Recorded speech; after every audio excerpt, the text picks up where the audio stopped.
Growth also disrupts roles. If you were the fixer, the people pleaser, the strong one, the one who always showed up no matter what, people got used to that version of you.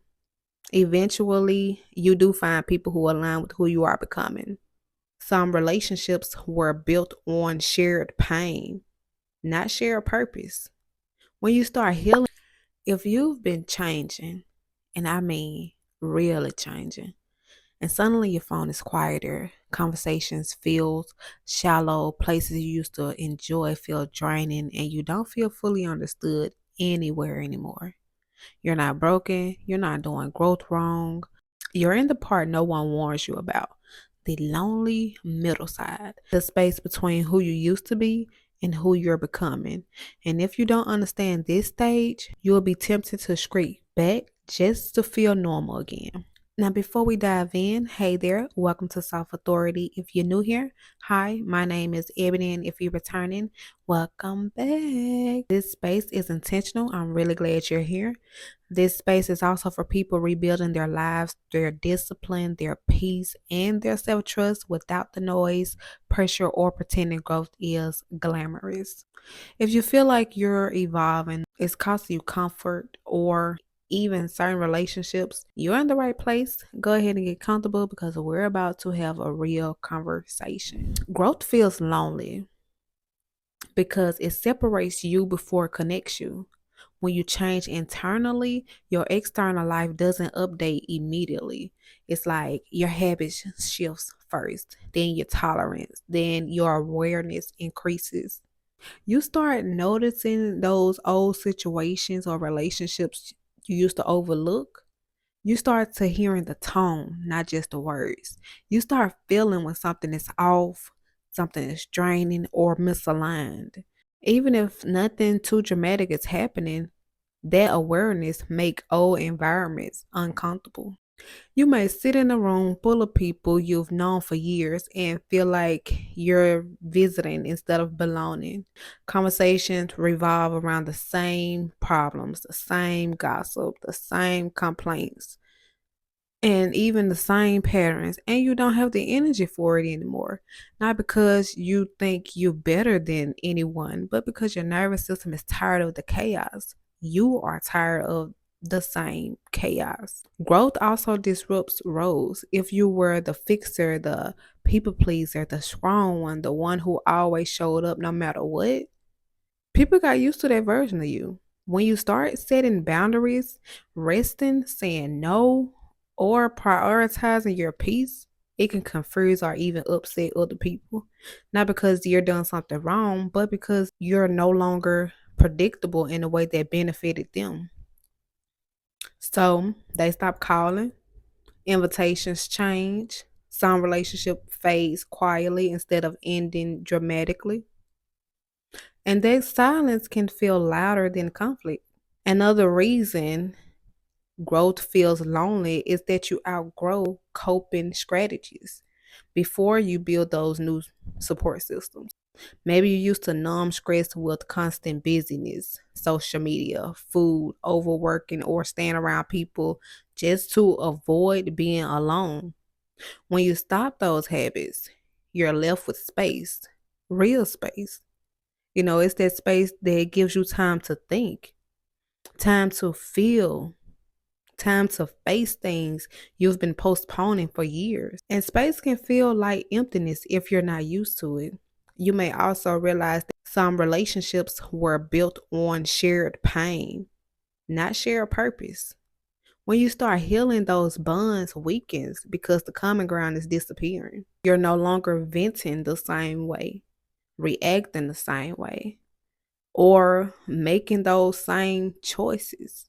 You're growing, and growth changes compatibility. There's also grief. Grief is involved. You're not just gaining a new life, you're losing parts of the old one. Familiar routines, inside jokes, places, dynamics, versions of yourself. Even if those things weren't healthy, they were known, predictable, comfortable. Letting go of them can feel like losing stability, even if you're moving towards something better. And then there's the part almost no one says out loud. You will lose people you thought would be there forever. Not always because betrayal or conflicts. Sometimes it's simply because you're walking different paths now, different priorities, different values, different pace. Some people are meant for a chapter, not the entire story. That doesn't make the connection fake. It just means it had a season. This is also where faith can matter deeply. If you believe in God, this stage can feel like being pulled away from what's familiar before you can see what's ahead. It can feel like pruning, cutting back before new growth appears, not punishment. It's preparation. If this is resonate, subscribe and stay with me. This channel is for people who are serious about evolving, even when it's uncomfortable, even when it's lonely, even when it requires rebuilding your life from the inside out. And if you know someone going through the quiet transition, go ahead and share this with them. It may help them feel less alone. Growth also make you more selective. Your time matters more. Your energy matters more. You don't want to spend hours in environments that leave you drained just to avoid being by yourself. But until aligned people enter your life, that selective means more solitude. And solitude feels intense when you're not used to it. You may question yourself. Wonder if you're isolating too much. Wonder if you're becoming distant, difficult, or overly serious. But often you're just recalibrating, learning who you are without constant noise around you. The good news, and this is very important, is that the loneliness is not permanent. Eventually, you do find people who align with who you are becoming. People who don't require you to shrink, overextend, or perform. People who respect your boundaries, your pace, your priorities. Conversations feels deeper. Time feels lighter instead of draining. You don't have to recover after spending time with them. But those people can't show up if your life is still full of dynamics that don't fit anymore. So there's a transition period where space has to exist first. Growth also requires building a relationship with yourself. If you spent years focused outward, caring for everyone else, reacting to everyone else, staying busy to avoid introspection, being alone can feel unfamiliar to you.